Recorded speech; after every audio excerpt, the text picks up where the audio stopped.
programa presentado por la comunidad religiosa Iglesia de Dios del Nuevo Pacto.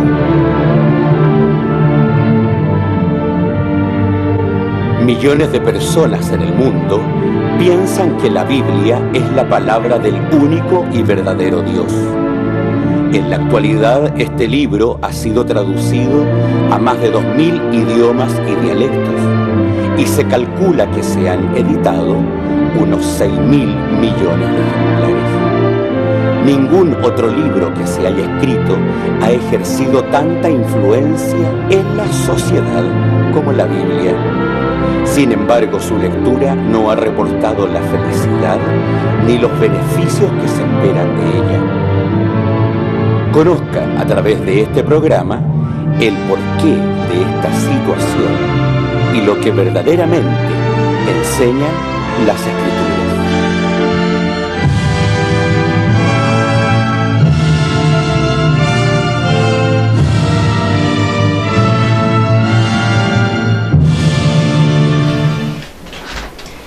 Muy buenas tardes, estimados televidentes. Estamos ya en otro día sábado, llegando hasta sus hogares con su programa A la Luz de la Verdad. Hoy estoy muy bien acompañada de nuestros hermanos, mi pastor hermano Francisco Ulloa y hermano Nelson Ulloa. Saludamos a nuestra teleaudiencia. Esperando, como siempre, cada sábado que los mensajes que entregamos puedan ser útiles para su vida. Eso es lo principal para nosotros. Útil de todas maneras, que a lo mejor le dan ganas de levantarse y venir a enseñarnos la verdad, y se lo vamos a agradecer de todo corazón, ¿no? Y si no, venir a ayudarnos a trabajar, que es importante. Dios te bendiga. ¿No, Nelson? Bienvenido.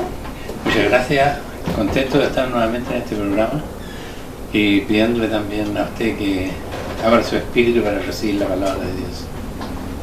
Muy bien. Queremos invitarles, como es de costumbre, también a visitar nuestra página web www.idnp.cl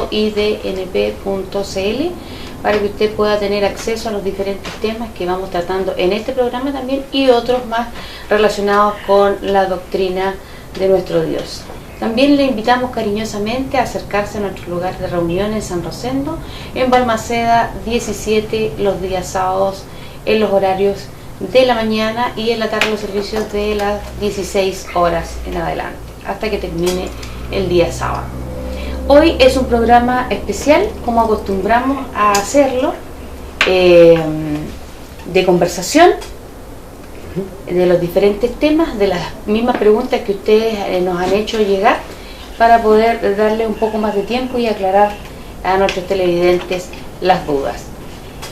Vamos a comenzar primero recordando un poco un sermón que tuvimos sábados atrás relacionados con la familia, que en particular es una de las instituciones que comentábamos en esa ocasión que ha sido más atacada y que ha sufrido los estragos de esta sociedad, que de acuerdo a lo que nosotros vemos va de mal en peor.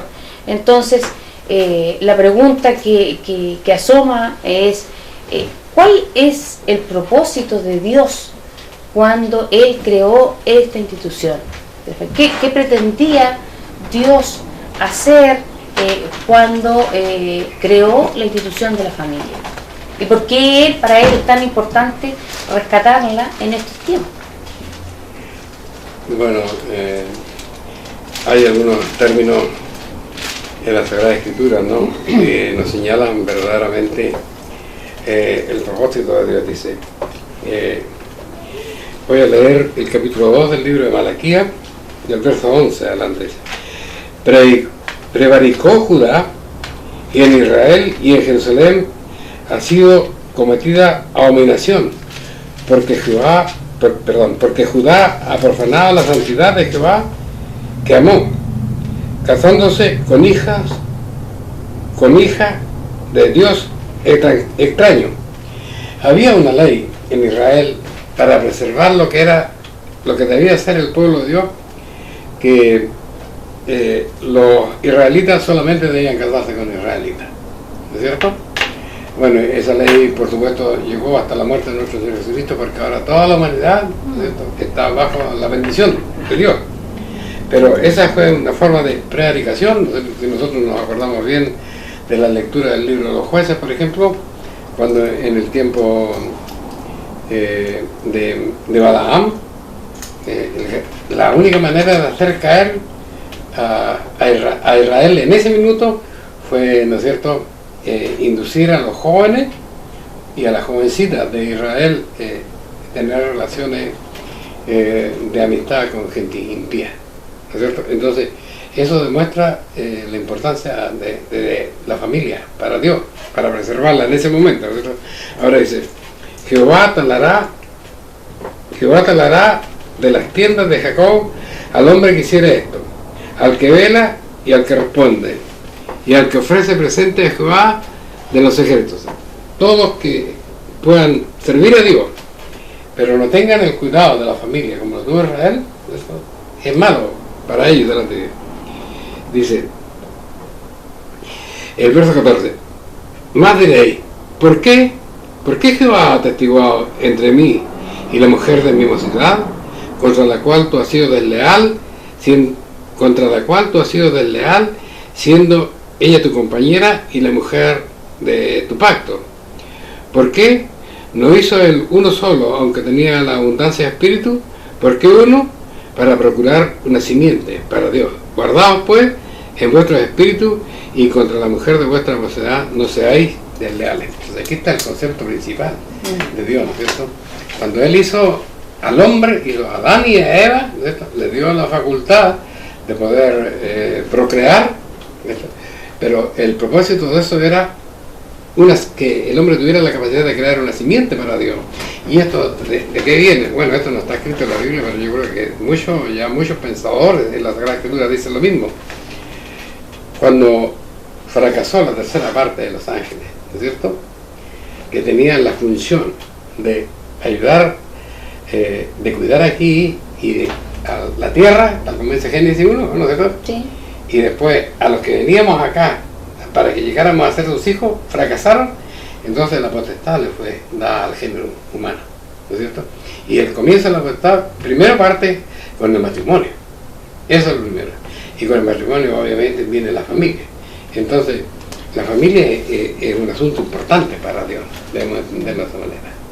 Eso en parte podría contestar otra pregunta relacionada con lo mismo que nos hacen nuestros televidentes, que si la familia es lo más importante para Dios, ¿por qué hoy en día, con toda la tecnología que hay, con todos los avances, por qué hay tan poca comunicación entre las personas? ¿Por qué parece ser que la familia es vulnerable frente a todo lo que la sociedad le quiere imponer? Si es una institución tan importante para Dios, ¿por qué Dios no la protege? Y yo creo que a eso va a apuntar la pregunta. ¿Por qué le ha pasado eso a la familia? Tan poca comunicación. Bueno, yo veo la situación de la siguiente manera. En primer lugar, la obra que hace el enemigo para destruir la familia, porque ahí está la clave del asunto. Él tiene que deshacer la obra de Dios, de manera entonces que este mismo libertinaje que se ha producido se ha quebrado, digamos, lo que es la unidad de la familia de Dios, porque Dios estableció un sistema de familia, Satanás lo ha hecho pedazos. ¿Y de qué forma? Ofreciendo, digamos, atracciones que son, yo diría mejor, incentivando a la cuestión carnal sobre lo espiritual. Entonces yo tengo aquí un camino claro y preciso, y por otro lado la tentación que viene hacia la carne mía. Por eso es que Pablo dice que él sufre en su carne, porque él entiende la ley de Dios, pero la carne lo mata. Así lo veo yo. De manera entonces, y se destruyó exactamente la estructura de la familia, que es prácticamente la lucha que tiene contra la iglesia misma, propiamente tal, porque la iglesia es un todo y él se procura hacerle pedazo. ¿Y cómo lo hace el pedazo? Destruyendo a los que componen la iglesia. Entonces la familia terrenal es un ejemplo de lo que debería hacer la iglesia propiamente tal. Entonces Satanás destruye la iglesia. Nosotros, ¿de qué forma? Porque destruye la familia, que es el origen de la situación. Claro. Yo lo veo de esa forma. No, es que no puede ser de otra manera. Sí, esa es primero que todo, un hombre y una mujer. Después la familia. Partió Satanás contra la familia, ¿no es cierto? Ahora está contra la sexualidad, el hombre y la mujer. Claro. Ahora, o sea, todo se viene sistemáticamente destruyéndose. Y la gente no se da cuenta de que en la medida de que estamos destruyendo lo conformado con Dios, más maldición hay sobre... Imagínate la última ley que hay ahora, de que los niños hasta cierta edad, por ejemplo, no son ni hombres ni son mujeres. Claro, hasta que ellos definan lo que quieren ser. No tiene nada que ver con... Y los gobiernos, este país también está en esa medida ahora. Entonces, ya no se destruyó, ya se pasó por encima del pacto del matrimonio, ¿no es cierto? Ahora se pasó por encima del adulterio, se pasó por encima de la sexualidad, y ahora estamos en los niños. O sea, el país va a ir cada vez más abajo, ¿no es cierto? Ahora ya estaba viendo yo un programa de colegio, por ejemplo, en Santiago, en la parte alta de Santiago, donde uno estima que están las personas de más cultas, que tienen una oportunidad de tener una mejor forma de vida, de comprenderla mejor. Hay un colegio casi para puros homosexuales, niños homosexuales, qué terrible. Ahora, ahí hay una pregunta, ¿no? Que dice, ¿qué dice Dios de los homosexuales? No es que lo esté echando, sino que tienen que arrepentirse. Y si se arrepienten, bueno, no hay barrera para ellos, pero no es lo que Dios quiere. En esa condición no se puede. ¿Sí? ¿Cómo los hijos de Dios que se encuentran en medio de esta sociedad de corrupción, cómo puede, y esto ya para dar por terminado el tema que se tocó en esa ocasión y que generó estas inquietudes en la persona, ¿cómo se puede proteger a esta institución? Mira, cuando uno comprende bien sus responsabilidades como esposo, como persona casada y como padre, indudablemente que la familia va a estar protegida. Y que tenga también las capacidades, porque nosotros vivimos, por ejemplo, este país que fue tan machista y todavía no se ha resuelto toda esa enfermedad, ¿no es cierto? Y yo mando aquí en la casa, pero resulta que tú tenés que ver cómo traes algo para comer, porque yo no puedo, no me la pago solo. Entonces, claro, nosotros estamos cediendo los roles terreno. están muy... Claro, entonces esa es la cosa, porque nosotros hacemos las cosas. Porque cuando uno ve, por ejemplo, el Proverbios 31, parece que la mujer trabaja, ¿entiendes? Pero el que tiene las responsabilidades. Entonces se van cediendo esas cosas y va perdiendo derechos y Dios se va alejando, que nosotros tenemos que cumplir nuestros deberes. Eso es lo que dice la Biblia. Si nosotros respetamos las disposiciones de Dios, no tenemos que tener miedo. Bien. Saliéndonos un poco ya hacia otros temas, hay una pregunta interesante aquí respecto a cuando estuvimos conversando sobre la Semana Santa. Dice, si Jesús es Dios, dice, ¿por qué murió si Dios no puede morir? Ahí se produce no todas las personas pueden entender estos roles que cumple Jesús, el Hijo de Dios, a través del tiempo. Entonces podríamos a lo mejor explicarlo con mayor profundidad. Es que ahí hay que determinar bien la situación, porque en el fondo a mí me han hecho también esa pregunta, ¿en cuántos dioses cree la Iglesia de Dios? Yo digo, en uno. No, pero es que si Jesús era Dios y Dios es Dios, entonces hay dos dioses. Entonces yo pienso que en primer lugar tenemos que entender quién es Cristo. Y a juicio mío la palabra es absolutamente clara. Dios es un espíritu, ¿o no? ¿Perdón? Dios es espíritu, sí. Un espíritu, el espíritu que tiene todo el poder. Y Él determinó, antes de que se originara ya toda la maldad que se concretó con Satanás cuando tentó a la mujer en el huerto del Edén, ya estaban determinadas todas las funciones que iban a venir, porque nosotros sin entrar a especular, sino que atendiendo, digamos, en parte a lo que se podría interpretar cuando el libro de Ezequiel habla de la rebelión que hubo en el cielo. Apocalipsis también lo señala. Entonces decir que la situación venía desde antes, y ahí empiezan las teorías que yo no quisiera entrar en ese terreno porque en verdad no tengo explicación y prefiero no tenerla. Pero hay incluso teorías que hablan que Satanás se enojó cuando Lucifer se enojó cuando le dijeron tú te vas a quedar en la tierra, ¿ya? Pero esas son teorías humanas, según pienso yo. Claro, yo no puedo juzgar la voluntad de Dios. Lo único que yo veo a lo concreto, y lo concreto a juicio mío es eso, que claro, hubo una, pero porque dice la palabra, por ejemplo en el libro de Efesios que leyó nuestro pastor en su programa que le correspondió, ahí establece claramente cómo está la situación desde el principio, desde antes de la creación del mundo está señalado el rol que iba a tener nuestro bendito Salvador. Desde antes de la fundación del mundo lo señala. Ahora, y si es así, bueno, nosotros tenemos que ubicarnos en lo que dice la palabra, yo pienso, no sé, hermano, me tienen que ayudar, porque no sé cómo rellenar todo, ¿entendés? En primer lugar, yo digo que hay un programa establecido por Dios, pero desde antes de la fundación del mundo. Pienso yo. Por ejemplo, ¿basado en qué? Basado en la misma oración de nuestro Señor Jesucristo en el capítulo 17 de Juan, donde dice, ¿cómo lo dice? A ver, leámoslo.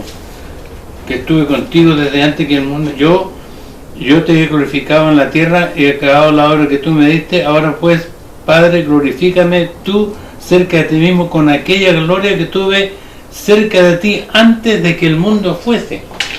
O sea, está absolutamente claro de que existía un mundo, y el planeta Tierra, cuando Dios lo ubicó, colocó ahí el ser humano para que gozara las mismas prerrogativas que tenían los ángeles, sin que ser un ángel probablemente tal. Y por eso que le puso un estamento, una orden, y el diablo, porque no hay otra respuesta al asunto. Satanás, entonces, que no estaba contento ya con su posición que pudo haber tenido, o que añoraba, porque yo no quiero entrar en ese tipo de juicio, pero es que no hay otra respuesta. Sí, que la gente normalmente no entiende cómo, si Jesús era Dios, Él pudo morir, si los dioses, el género Dios es inmortal. Pero a lo mejor tiene que ver por ahí que hay una cita bíblica que señala que Jesús fue despojado de su divinidad. Pero si dice que se encarnó cuando bueno,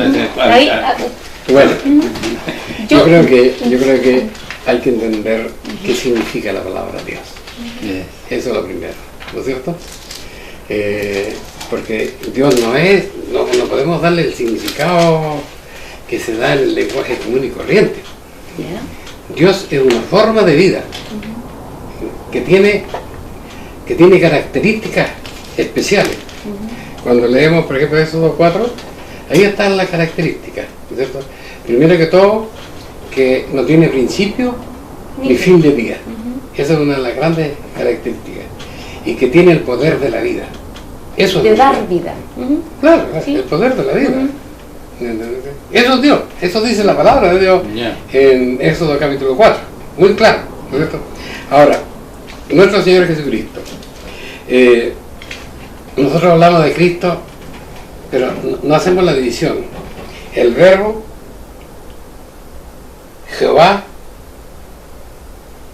Cristo, o sea, Jesús, Cristo, no lo hacemos. Y la Biblia nos enseña que existen. Primero que todo. Porque cuando dice, porque otra cosa que es importante entender en la cultura hebrea, particularmente en la cultura de la Biblia, ¿cierto?, es que los nombres que se le da a la persona tienen una razón de ser. Eso lo prueba, por ejemplo, ¿qué significa Adán? ¿Qué significa Eva, la primera mujer? ¿Por qué este se llamó Set? Porque fue el relevo, ¿cierto?, de Caín. ¿Por qué se llama Abraham? De Abel, claro. ¿Por qué se llama Abraham? ¿Y por qué se llamó Abraham? ¿Por qué Sarai se llama? Entonces todas las cosas tienen. Cuando usted lee los nombres de Jesús, que mucha gente no le da importancia. ¿Cómo se llama el Hijo de Dios cuando vino a la tierra? Emmanuel, Emmanuel. ¿Y qué significa Emmanuel? el que vive para siempre. ¿No? ¿Dios con nosotros? Dios con nosotros. ¿Viste? Entonces ahí ya estamos en una parte. Claro. Pero lo otro que tiene que ver, por ejemplo, en el principio era el verbo. Jesús era el verbo, el Hijo de Dios era el verbo, eso está claro ahí. Claro, ¿cierto? claro. En el principio era el verbo, y el verbo era Dios. Y si dice que era Dios, era Dios. ¿Entendés? Ya, vamos a ir ahí. En el principio era el verbo, y el verbo era Dios. Pero ¿cómo lo trató, cómo se relacionaba la gente con él? Cuando ustedes leen, por ejemplo, el capítulo 6 del libro de Éxodo, Jehová dice, yo no me manifesté con mi nombre Jehová a la generación pasada, sino que a ti te lo digo hoy día, a Moisés. A Moisés. Claro. Pero ¿cómo aparece en Génesis capítulo 1? Porque el libro de Génesis fue escrito en retrospectiva. O sea, Lo escribió toda esa Moisés. historia había sido pasada ya, y cuando empieza a escribir, ¿no es cierto?, el nombre del verbo, él sabe que el verbo es Jehová. Moisés sabe que, entonces él dice Jehová, no. Pero lo que Dios dice en el capítulo 7, me parece, sí, 6 o 7 de Éxodo, dice, Dios le habla a Moisés, dice, en el principio yo no me manifesté a ellos con mi nombre, ellos me conocieron como el Dios omnipotente. Así dice el verso. Entonces no se manifestó a ellos con su nombre. ¿Cuándo aparece Jehová? Bueno, en el monte Sinaí. ¿Es cierto? Ahora, ¿quién estuvo en el monte Sinaí? Esa es una cosa importante. Porque cuando ustedes ven, por ejemplo, San Juan capítulo 5, dice, nadie ha visto a Dios. Entonces, ¿quién estuvo en el monte Sinaí? El Hijo. Pero ¿cómo llama la Biblia al Hijo en ese momento? Lo llama como Jehová. Claro. Y cuando No, ustedes leen, por ejemplo, el capítulo 3 del libro de Josué, dice, en el último versículo dice, y Jehová se manifestó con palabras de Jehová. Entonces, ¿cómo yo me manifesté con palabras mías? No está diciendo eso, sino que está diciendo que Jehová que actuaba en los días de Samuel, por ejemplo, habló con palabras del Dios de Jehová. Ahora, cuando se lee el capítulo 33 y 34 del libro del Éxodo, ¿no es cierto?, Moisés dice, yo quiero ver, yo quiero conocer de dónde nace tu grandeza. Entonces, estate aquí y yo te voy a cubrir. Y él le iba a ver las espaldas, porque si lo veía, y el que estaba ahí vio al que pasó, y alguien dijo, Jehová, Jehová, Dios omnipotente. ¿Quién dijo eso? Cuando tú lees, parece que lo dijera Moisés, pero cuando aclaras en Números capítulo 11, él dice que tú dijiste, cuando Moisés enfrenta a Dios porque lo estaba hablando mal, tú dijiste, Jehová, Dios omnipotente, ¿por qué me? ¿Entendiste? Entonces ahí se nota claro que Jehová es el Padre y Jehová es el Hijo, porque los nombres son una cosa fortuita que tienen que ver con un rol, con el rol claro, que va a cumplir en un momento también. Ahora, de Jesús se hace una disputa con los fariseos en el capítulo 8 del libro de Juan, y dice aquí, verso 34 voy a leer, verso 35. A ver, 34. Y Jesús le respondió, de cierto os digo, que todo aquel que hace pecado es siervo de pecado, y el siervo no queda en casa para siempre, el Hijo queda en casa. Así que, si el Hijo os libertare, seréis verdaderamente libres. Aquí hay una cosa. ¿De qué está hablando? Está hablando del Hijo, ¿no es cierto? Ahora yo digo una cosa clara. Tú eres humano. Tu Hijo, humano también. humano. El Padre es Jehová, es Dios, y el Hijo, Dios también. no, sí, es la misma es una naturaleza diferente. ¿Me entendés tú? ¿Y cuáles son las características? ¿No es cierto? Que tiene la vida inherente. ¿Jesús tiene la vida inherente? Sí. Sí, ¿viste tú? ¿Y cuál es la otra característica? Tiene decía, ¿ha existido por siempre? Sí. ¿Ha existido por siempre? Sí. Entonces Jesús es Dios. O sea, si tomamos el concepto bíblico, porque aquí obra la cuestión que tiene que ver el uso de la palabra dentro del sistema. ¿Entendiste? Porque, por ejemplo, cuando habla del sistema del mundo, dice, en el mundo hay muchos dioses. ¿No es cierto? Pero nosotros tenemos un Dios. Y dice, y tenemos un Señor Jesucristo. ¿Por qué razón? Ahí le da un título. ¿Cuál es la función de Jesucristo? Redimir a la humanidad. Pero era Hijo de Dios. Pero acá, por ejemplo, en el capítulo en el capítulo que estamos leyendo, dice: sé que sois simiente de Abraham, mas procuráis matarme, porque mi palabra no cae en vosotros. Los fariseos estimaron de que había cometido blasfemia, así que había que matarlo. Ya. Entonces él se defiende. Yo hablo lo que he visto cerca del Padre, y vosotros hacéis lo que habéis oído acerca del Padre. O sea, está estableciendo que Jesús en un momento estuvo con el Padre, porque yo, lo que he visto en el Padre, eso es lo que habla. Dice: respondiendo le dijeron: nuestro padre es Abraham. Dícele Jesús: si fuera hijo de Abraham, la obra de Abraham haría. Empero ahora procuráis matarme, hombre que os he hablado la verdad, lo cual he oído de Dios. No hizo esto Abraham. O sea, Jesús se comunicó con Dios. Abraham no se comunicó con Dios el Padre, porque están hablando aquí del Padre. Bueno, pero Abraham se comunicó con Dios, porque ¿con qué Dios hablaba? Con el Hijo. ¿Viste? Ya, seguimos acá. Vosotros habéis... Perdón. Entonces Jesús le dijo: si vuestro Padre es Dios, ciertamente me amaréis, porque yo de Dios he salido. De Dios he salido, y he venido a nosotros. Entonces nosotros conocemos, por ejemplo, el asunto de la concepción a través de la sexualidad. ¿Entendí? Pero, por ejemplo, la reproducción celular, ¿cómo es? No es por medio de concepción. Se divide, y aquí empieza otra célula, y aquí empieza, y después esta célula, otra forma de reproducción. Entonces, si Jesús dice: yo estaba en el Padre y salí de él, y he venido a vosotros. ¿Viste? Entonces hay un concepto claro de que nuestro Señor Jesús, en esencia, es Dios.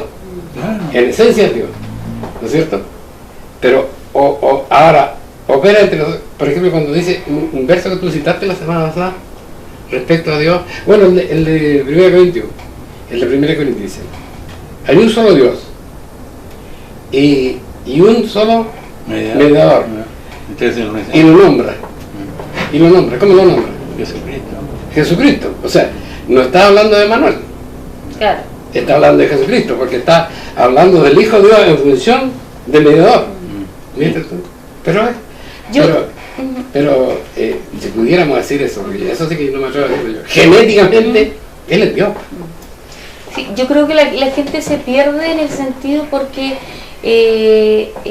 no concibe en su mente la posibilidad de que Jesús, siendo Dios, haya podido sufrir los dolores que puede sufrir cualquier mortal en la cruz.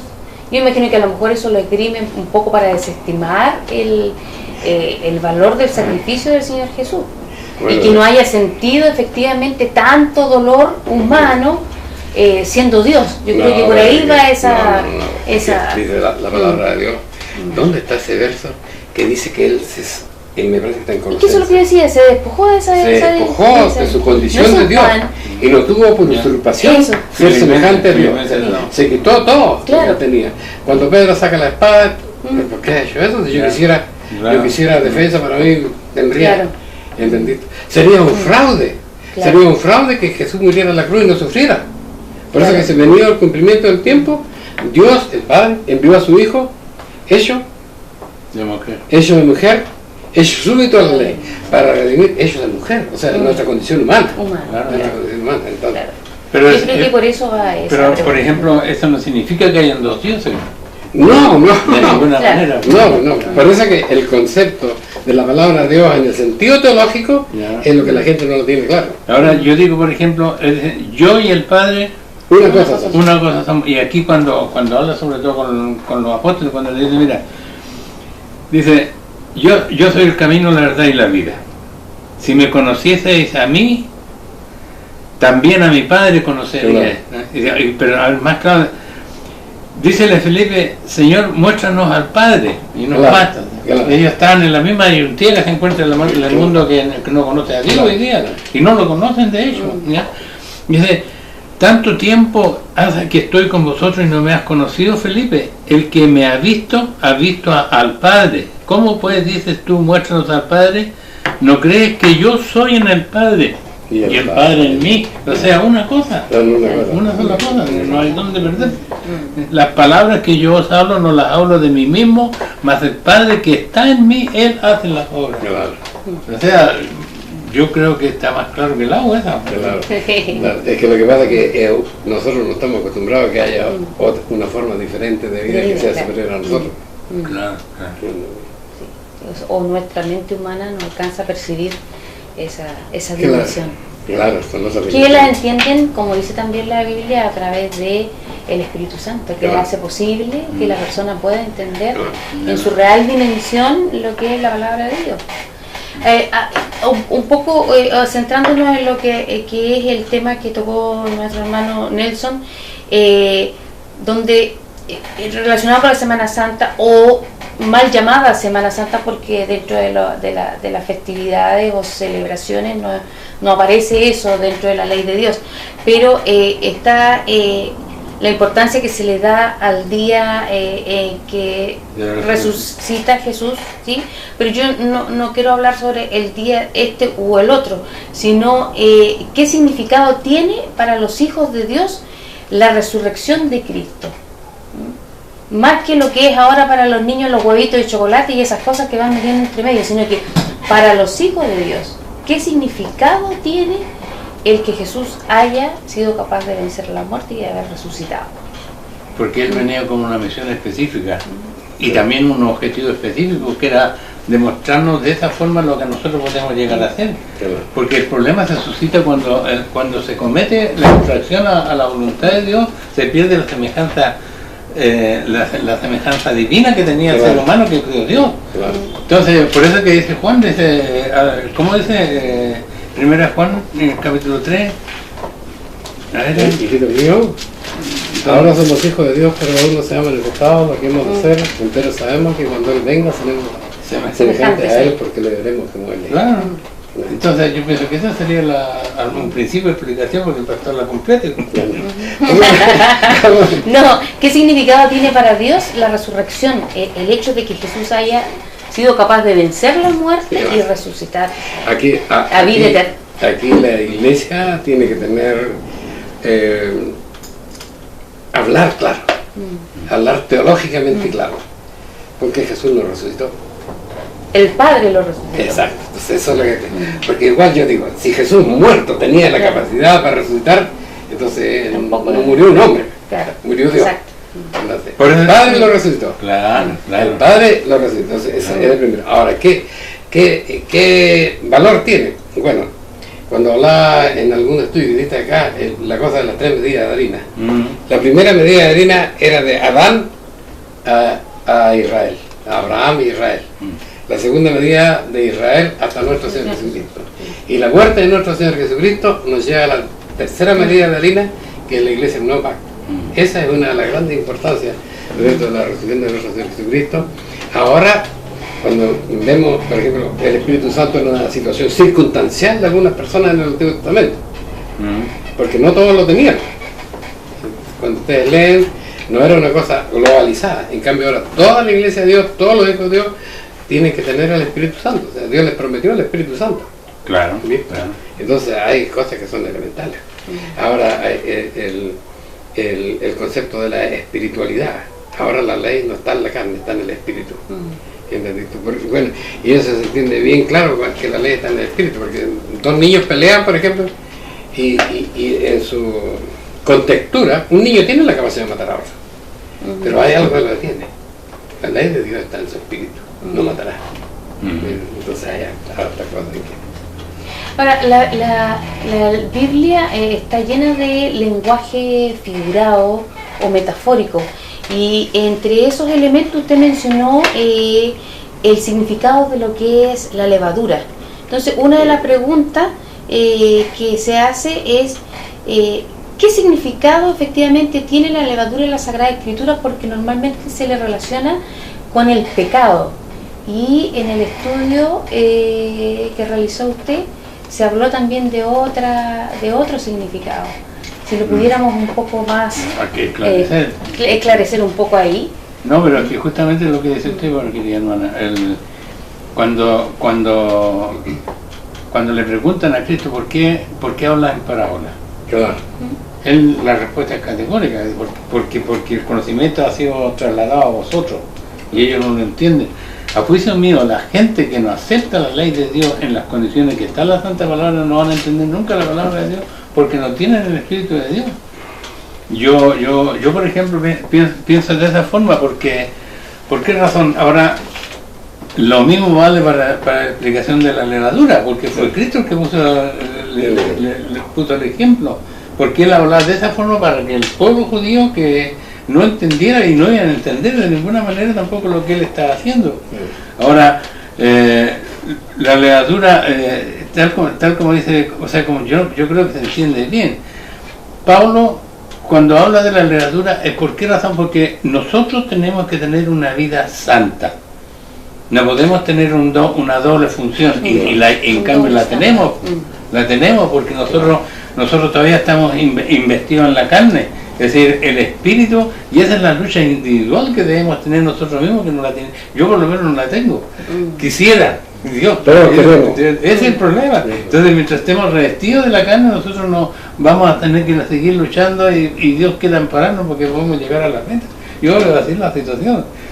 ¿Por qué razón? Porque la carne está, lo dice la Escritura en forma clara. Tenemos una lucha carne contra el espíritu y el espíritu contra la carne para que no hagáis lo que os conviene, de acuerdo a la voluntad de Dios. Ahora, por eso, y así hay otros ejemplos, por ejemplo, que coloca con respecto a lo que dice la misma situación de la parábola de la cizaña y el trigo. ¿Qué es lo que es el trigo, que es la cizaña? Materialmente nosotros comprendemos, pero él lo explica claramente, de manera de que, a juicio mío, la levadura pasa también por esa explicación. Sí, además hay que tener en cuenta, digamos, los conceptos de contextualidad. Y aquí es la cosa de la levadura, privativamente, quien primero puso el ejemplo fue el Señor Jesucristo. Entonces, desde esa perspectiva, él habló de dos formas primero la levadura como concepto de pecado, y después la levadura como el concepto de el conocimiento de la palabra de Dios entregada primero a la primera generación. Cuando habla de la vieja levadura. No, de la levadura propiamente tal, ¿no es cierto? Cuando habla de la vieja levadura, era la forma que teníamos nosotros de pensar y ver las cosas cuando no teníamos el conocimiento de Dios, porque teníamos tantas aceptaciones de cuestiones mundanas como cosas espirituales. Entonces habla de la vieja levadura como tú eras antes de bautizarte. Ahí habla de la vieja levadura, ¿no es cierto? O habla de la vieja levadura como la visión que tenían de los fariseos de la rectitud, ¿no es cierto? Y de la que se debe tener en la venida de nuestro Jesucristo. Entonces son dos conceptos diferentes. Pero hay una cosa de la comprensión de la Escritura va con eso de la contextualidad. Y en la contextualidad, cuando habla en Mateo 13:33, es claro, ¿no es cierto?, cuando se refiere el conocimiento del reino de Dios que fue entregado primero, ¿no es cierto?, a la generación hasta Abraham, después hasta la generación de nuestro Señor Jesucristo y ahora hasta nosotros. ¿Y cuál es la levadura? Porque cuando ya todo estuvo completo, ¿no es cierto?, hasta que todo quedó leudo, dice. Hasta ahí, y ahí se corta la cosa, y empieza una nueva generación y viene el conocimiento, y hasta que Dios no dio más de incorrección a Israel, se corta, ¿no es cierto?, y pasa a nosotros. Y cuando este mundo ya no de más, se corta y pasamos a la eternidad. Ya parece que estamos llegando al final de nuestro programa. Me queda una última pregunta que la encuentro muy interesante, porque en reiteradas ocasiones se ha señalado acá que la Biblia en algunos pasajes claves ha sido adulterada. Entonces la pregunta señala lo siguiente, dice: si la Biblia está adulterada, dice, ¿en qué se pueden basar los cristianos para hacer la voluntad de Dios? Me parece que aquí como que se invalida un poco esto, si es que efectivamente está adulterada. ¿Cómo la usamos? Bueno, a ver, vamos a partir por la base. Que está adulterada la Biblia, basta con ver la cantidad de ediciones de la Biblia que hay. Hay ahora, me parece, 32 o 33 editoriales. Por ejemplo, está la Biblia de las Américas, no me acuerdo cuántas, está la Biblia latina, está la Biblia romana, está la Biblia protestante. La Biblia protestante es la aceptada por todos, la Reina Valera, pero la Reina Valera del año 1960 adelante cambió absolutamente. Entonces, ¿dónde está ahora el contenido exacto de la Biblia Valera? En la Reina Valera 1615, 1615 me parece, o 1685, algo así, no me acuerdo en este momento, pero hay que buscar la Biblia del Oso y comparar esos términos de la Biblia del Oso. Ahora, el otro problema es que uno tiene que estar estudiando, porque ahora las versiones modernas, por ejemplo, la versión que sale en internet de la Biblia del Oso, también tiene errores a la Biblia antigua. ¿Y cuál es la Biblia del Oso? ¿Ah? ¿Cuál es la Biblia del Oso? La Biblia es la versión de la Sagrada Escritura, la primera que ¿cuánto se llama?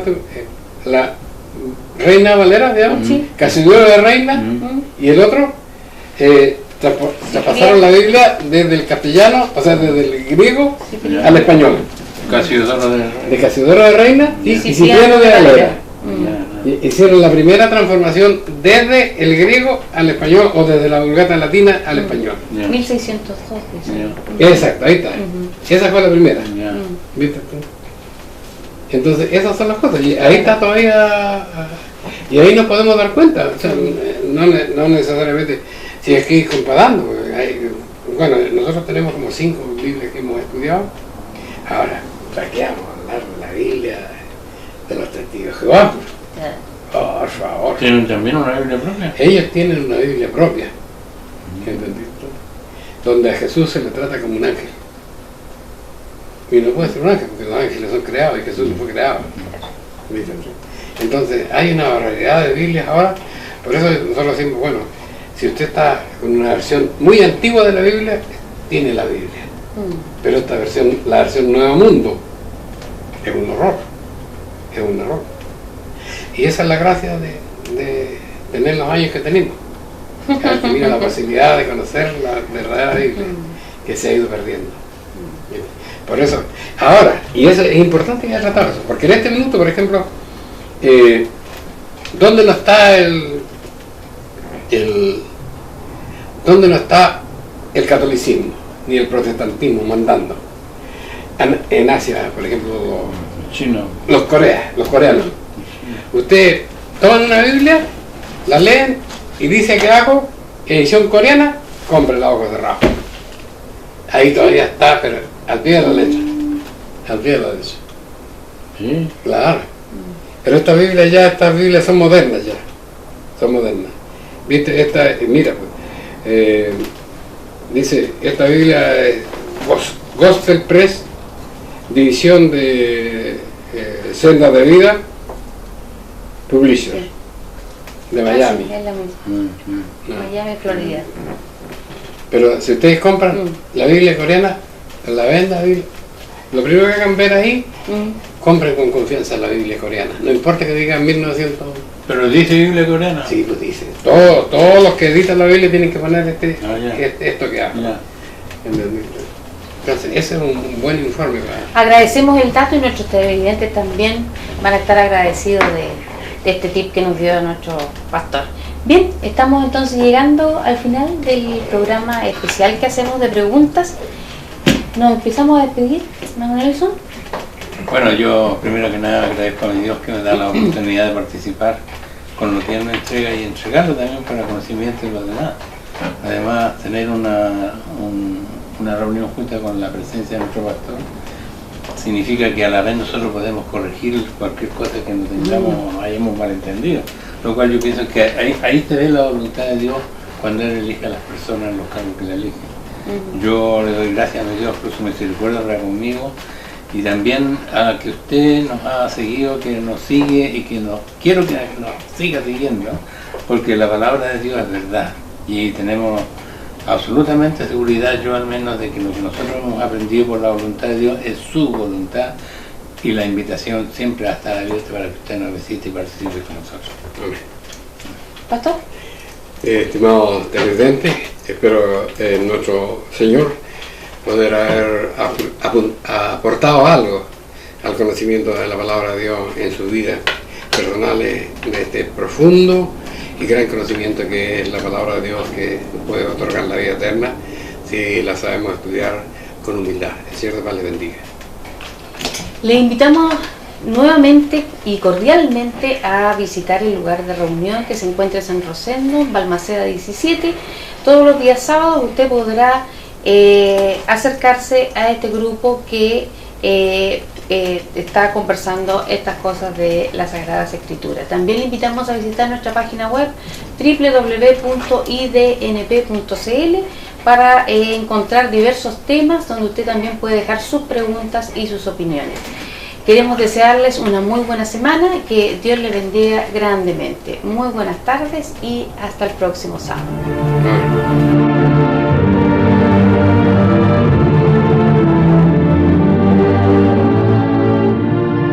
Si le ha interesado lo que hemos expuesto, le invitamos a escribirnos al correo electrónico iglesiasiglo21@gmail.com y a sintonizarnos en esta emisora la próxima semana en el mismo horario.